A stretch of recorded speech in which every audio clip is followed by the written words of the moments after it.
முதல்ல வந்து பெட்ரோல் வெடிகுண்டு எல்லாம் தயார் பண்ணி வித்தாரு, சரியா போகல. அதுக்கப்புறம் வந்து அடிச்சாலும் வலிக்காத மாதிரி ஒரு சவுக்கு ஒண்ணு பண்ணார், பஞ்சிலேயே செஞ்ச சவுக்கு. அதை டெமான்ஸ்ட்ரேட் பண்ணி காட்டார், தனக்கே அடிச்சுக்கிட்டு பாருங்க வலிக்கவே இல்லை, அந்த மாதிரி ஒரு சவுக்கு செஞ்சு. அது வியாபாரம் ஆகல.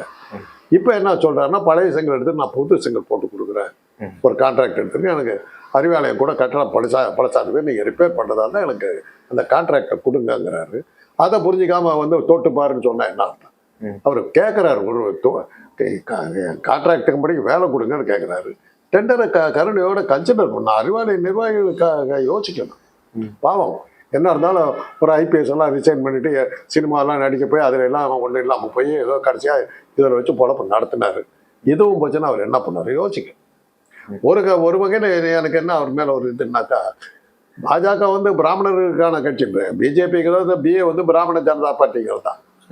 அந்த கட்சியில் வந்து பிராமணர்களுடைய ஆதிக்கத்தை ஒழிச்சு கட்டவர் வந்து அண்ணாமலை.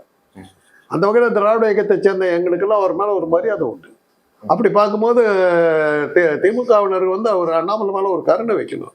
அது அறிவாலயத்துக்கு ரிப்பேர் ஏதாவது நடக்குதா இருந்தால் அவர் கான்ட்ராக்ட் வச்சிருக்கேன்னு அவர் சொல்லியிருக்காரு. அதை கன்சிடர் பண்ணி அவருக்கு கான்ட்ராக்ட் கொடுத்தா நல்லாயிருக்கும். நானே ரெக்கமெண்ட் பண்ணுறேன்.